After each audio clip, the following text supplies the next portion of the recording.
અને એટલા માટે કહ્યું, જોતા જન્મ સુધાર્યા, ધન્ય ધન્ય શ્રી યમુના. ધન્ય યમુનાજીને કહે. આપણે ત્યાં આટલા લોકોને ધન્ય કહ્યા.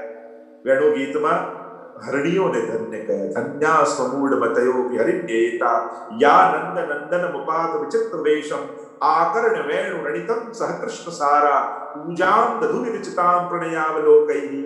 હરણીઓને ધન્ય કહ્યા. કેમ? આ ગોપીઓ બોલે છે કે હરણીઓ ધન્ય છે. કેમ? કારણ જે દર્શન અમને નથી થતા એ દર્શન આ હરણીઓને થાય છે. અને બે ત્રણ કારણ એમ તો ઘણી બધી ચર્ચા એની છે.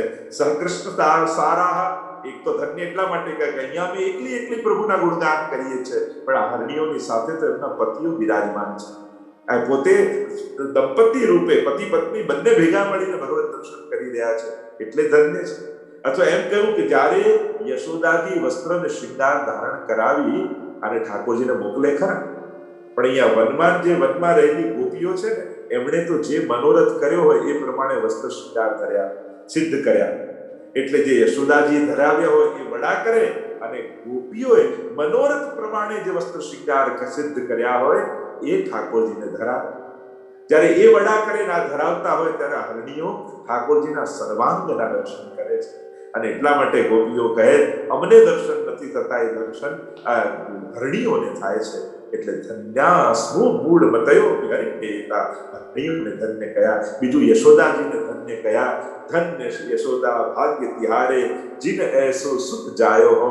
હે યશોદાજી, તમે ધન્ય છો, તમારે ત્યાં જગતનો નાથ પુત્ર બની રહ્યા છે. ત્રીજું ધન્ય શ્રી યમુનાજીને કહે. ધન્ય ધન્ય શ્રી યમુના. અહીંયા પણ બે વાર ધન્યતા કેમ છે? કારણ કે ભૂતલ પર પણ કૃપા છે અને લીલામાં પણ કૃપા કરનારા છે શ્રી યમુનાજી. એટલે બે વાર ધન્ય. આ ભૂતલ પર અનેક જીવોને ઉદ્ધાર, અહીંયા જીવના સમસ્ત પાપોનું યમુનાજી ખંડન કરે. આગળ તો દર્શન કરીશું કેવી કૃપા યમુનાજી કરે. તો આ ભૂતલ પર પણ કૃપા કરે અને લીલામાં પણ કૃપા કરે. ભૂતલ પર પણ ઠાકોરજી વશ છે અને લીલામાં પણ ઠાકોરજી વશ છે. એટલે બે વાર ધન્ય ગયા. અને કારણ કે યમુનાજી ધન્ય શ્રી યમને નિધિ દેનહારી. 41 પદમાં કહ્યું, યમુનાજીને 41 પદમાં પણ ધન્ય કયા છે. કારણ નિધિ, અને નિધિ કહે છે ભાવની નિધિ છે, ચરણની રજની નિધિ છે. શ્રી યમુનાજી ઠાકોરજીની સકલ નિધિ લઈને બિરાજમાન છે બ્રજમાં, એટલે ધન્ય કયા છે. કારણ કે ઠાકોરજીને વસુદેવજી મસ્તક પર લઈ ટોપલામાં પધારી રહ્યા છે ગોકુલમાં, અને જ્યારે ગોકુલમાં લઈ જઈ રહ્યા છે ત્યારે ઠાકોરજીને યમુનાજી રસ્તો રોકે છે. ઊંચા થઈને રોકે છે. પૂછ્યું, કેમ રોકો છો રસ્તો? તો કહ્યું, ક્યાં જાઓ છો? ગોકુલમાં. શેના માટે? આનંદનું દાન કરવા, માધુર્યનું દાન કરવા. અને ત્યારે ઠાકોરજીને યમુનાજી કહે, જો માધુર્યનું દાન કરવા જાઓ છો તો પછી આ ઐશ્વર્ય કેમ માથે લઈને ફરો છો? કારણ કે ઐશ્વર્ય હશે તો માધુર્ય ક્યાંથી પ્રગટ થશે? તો શું કરવું આ ઐશ્વર્યનું? તો કે આપના 6 ધર્મો ઐશ્વર્ય, વીર્ય, શક્તિ, જ્ઞાન, વૈરાગ્ય મારામાં પધરાવતા જાઓ તો કેવલ માધુર્ય લઈને જાઓ. ત્યાં ઐશ્વર્ય આનંદ નહીં આપે, ઉલટાનું માધુર્યમાં નડતર રૂપ થઈ જશે. અને ઠાકોરજીએ બધું પધરાવી દીધું. અને એટલા માટે ધન્ય શ્રી યમુના નિધિ દેનહારી. આ તો નિધિને આપનારા યમુનાજી છે, એટલે ધન્ય ધન્ય શ્રી યમને.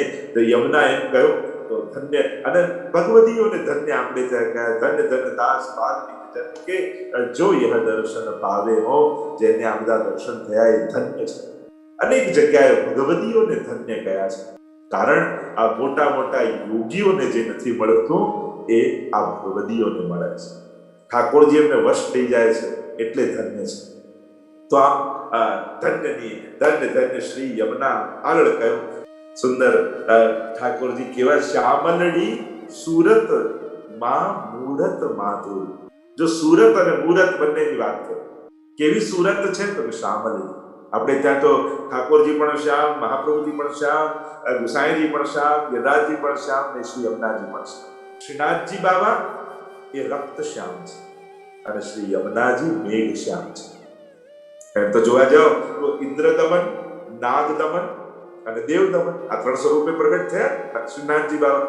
આ ત્રણેય શ્રી યમુનાજીમાં બિરાજમાન છે. જોવા જાઓ તો તમે જુઓ દેવ દમન, શિવ વિરંચિદે વસ્તુતે યમુનાષ્ટકમાં કહ્યું ને, શિવ બ્રહ્માજી આદિ આપની સ્તુતિ કરે છે.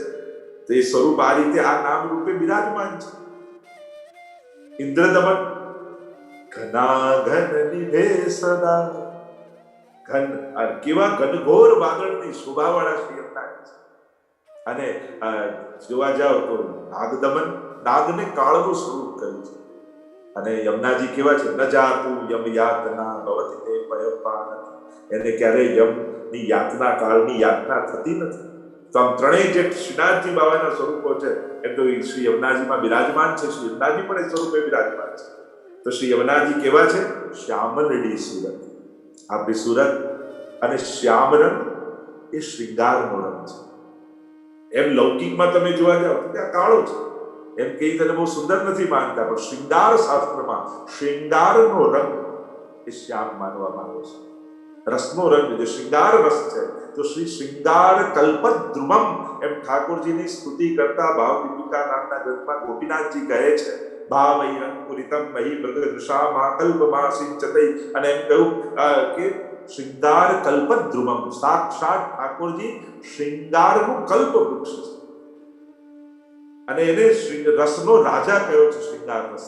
એની અંદર સમસ્ત રસો વિરાજમાન છે. અને એનો આખો એક ભાવાત્મક ક્રમ પણ છે કે શ્રૃંગાર રસમાં બાકી બધા રસો કઈ રીતે વિરાજમાન છે.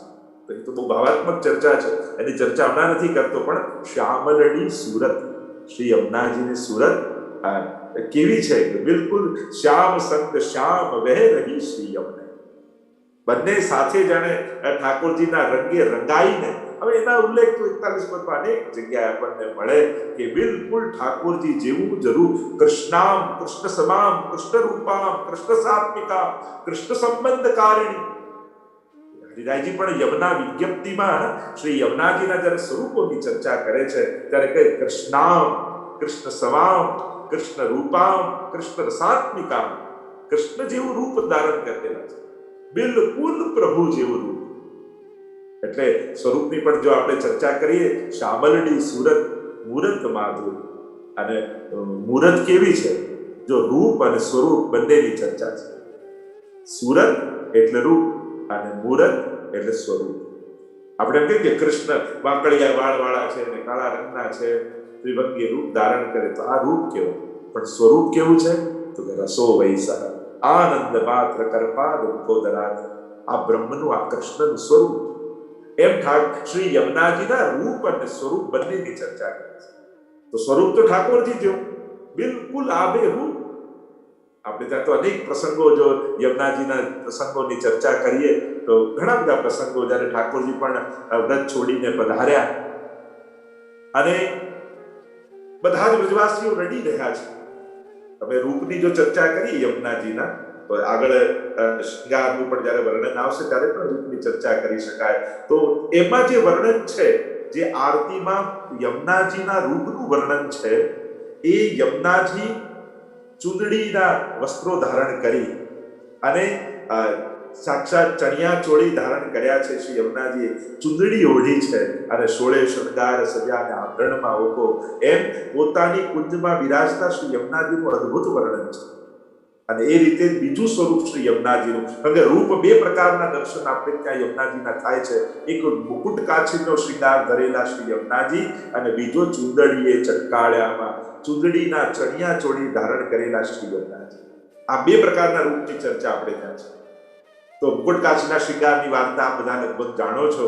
જ્યારે માન ધરવાની લીલા થઈ અને ઠાકોરજી સ્વામીજીને તુરંત બનાવી દીધા, પણ સ્વામીજી કેમ ને ઠાકોરજી કેમે કરીને માનતા નથી. લલિતાજીને બોલાવ્યા, વિશાખાજીને બોલાવ્યા, બધા ગોપીજનોને વારાફરતી બોલાવ્યા, પણ કેમે કરીને જ્યારે ઠાકોરજી માનતા નથી, ત્યારે સ્વામીજીએ કહ્યું કે હવે યમુનાજીને બોલાવો, એ ઠાકોરજીને મનાવશે. અને કહેવાય છે કે રાસમાં ઠાકોરજી જેવો શૃંગાર ધરે, જો મુકુટ એટલે મસ્તક પર જે ધર્યો હોય મુકુટ, અને કાચની એટલે જે શ્રીઅંગ પર વસ્ત્ર ધર્યું છે ને એને કાચની કહેવાય.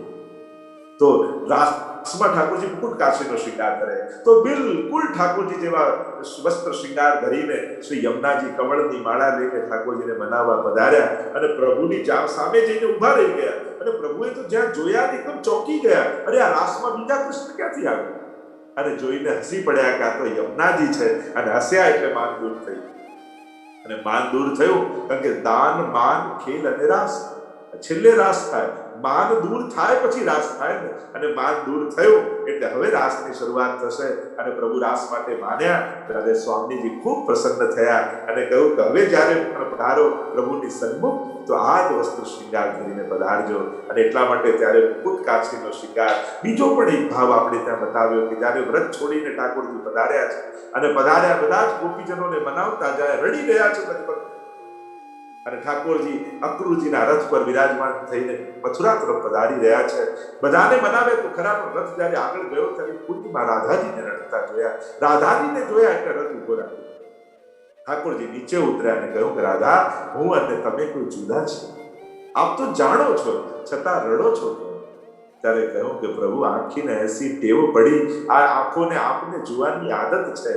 સ્વરૂપથી ભલે એક હોઈશું પણ રૂપ નયનન મેં દોઉ ચંદા, રૂપ બેઉ એક તે ભિન્ન થઈ વિસ્તરે. વલ્લભાખ્યાનમાં પણ કહ્યું છે કે એ જ મહાપ્રભુજી ગુસાઈની ઠાકોરજી એક જ છે, પણ ભિન્ન થઈને જુદા જુદા પ્રકારની લીલાનો આનંદ આપણને કરાવે. તો એમ પ્રભુ આપને જોવાનો આનંદ, આપને સ્પર્શવાનો આનંદ, ભિન્ન થઈને એકોહમ બહુશ્યામ અને બે થયા, એકમેવ દ્વિતીયમ બ્રહ્મ, અને બે થઈને પ્રભુ જે લીલા થાય છે એવું એક થવામાં ક્યાં આનંદ છે?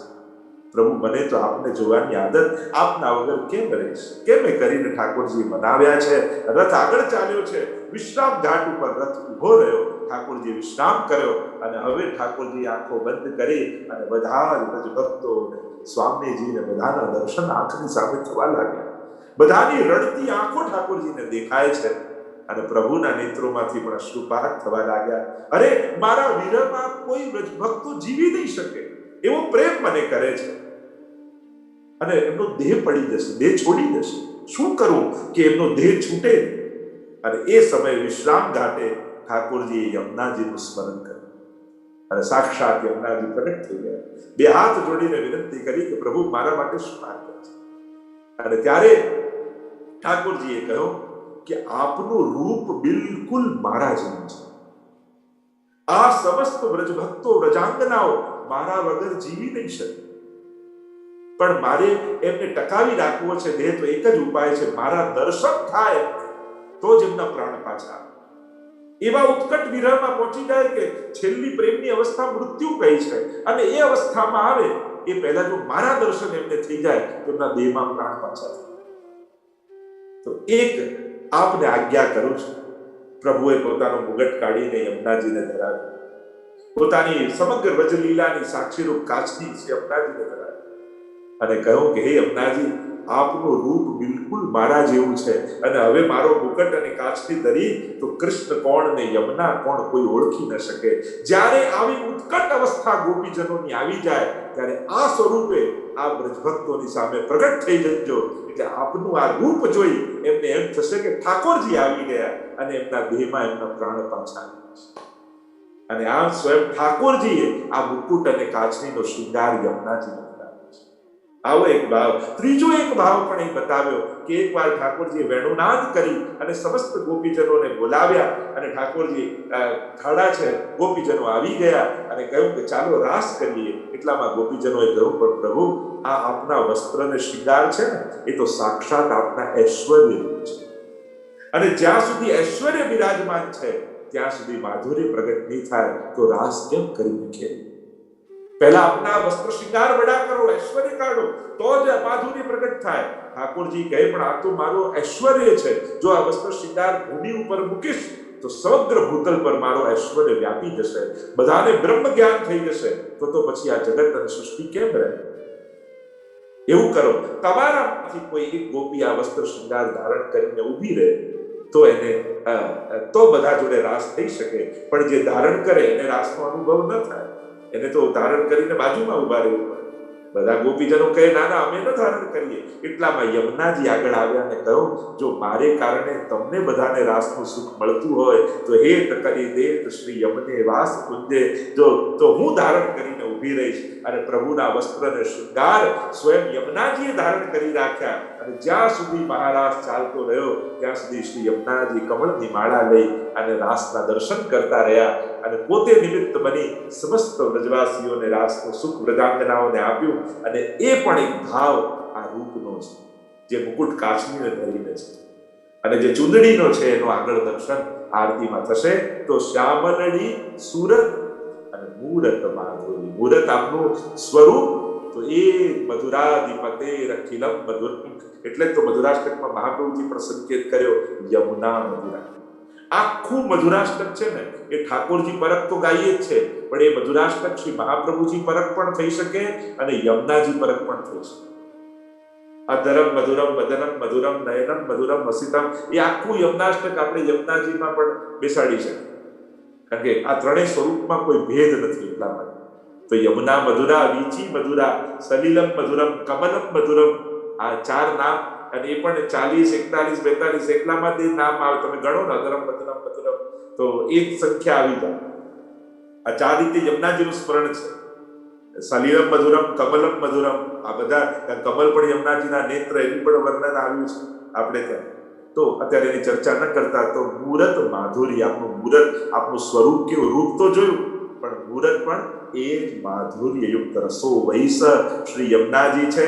એમને કેવલ જલ મૂરખ જાણે એને પાણી રે, વેદ વિમલ જસ, આપણે તો વેદ પુરાણ વિમલ જસ ગાવે શ્રી યમને મહારાણે. મૂરખ જાણે એને પાણી, જેની બુદ્ધિ લૌકિક છે, ભ્રમિત થયેલી છે, સાંસારિક છે, એ જ પાણી એને જાણે છે. બાકી એ તો વહેતો પ્રગટ ભગવદ રસ છે. સુરત શ્રમ બિંદુસી સિંધુસી વહી ચલી, 41 પદમાં કહ્યું ને, એ બિંદુ જે પ્રભુના શ્રમજલ રૂપે પ્રગટ થયા, એ જ સિંધુ રૂપે વયા, એ જ શ્રી યમુનાજીનું સ્વરૂપ. એટલે અમે તો ઘણી વાર વચનામૃત યમુનાજીના સ્વરૂપને સમજાવતા કહીએ ને કે પ્રભુની આંખોનું કાજળ અને એમાંથી વહ્યું માધુર્ય, તો નયનામૃત વળ્યું, આગળ પાનની પીક તો અધરામૃત વળ્યું, અને એ શ્રમબિંદુ, એ જે શ્રમબિંદુ મધુર રસો, પ્રભુમાં તો રસ સિવાય બીજું કંઈ જ નથી. એટલે જે મસ્તક પર આવેલું શ્રમબિંદુ જે રસરૂપ છે, નયનામૃત, અધરામૃત અને ચરણામૃતને મળીને જે વહ્યું, એ શ્રી યમુનાજીનું સ્વરૂપ. એટલે કે પ્રભુના શ્રીઅંગમાં બિરાજતા સમસ્ત અમૃતો, અને એ જે જ્યારે પ્રવાહ રૂપે વહે છે, એ જ યમુનાજીનું માધુરી મૂરત છે. મૂરત માધુરી, એ જ માધુરતા, કારણ કે સર્વાંગ જે મધુરાધિપતે અખિલમ મધુરમ, એ અખિલ માધુર્ય એ શ્રી યમુનાજીમાં પ્રગટ સ્વરૂપ છે. એટલે કે કદાચ રાસમાં જીવનો પ્રવેશ ન થઈ શકે, પણ રાસનું ફલરૂપ રસ એ શ્રી યમુનાજીમાં આજે પણ ઠાકોરજી પધરાવે છે. અને જ્યારે યમુનાજીના પાન કરીએ છે, તો ત્યારે સર્વાંગ સ્મર શ્રમજલાનુભી સકલ ગાત્ર જય સંગમ, એ શ્રમજલનો સકલ ગાત્રો સાથે સમાગમ થાય છે. તો મૂરત માધુરી અને પ્રેમ સહિત પટરાણી પરાક્રમે પૂરા. કેવા છે પ્રેમ સહિત?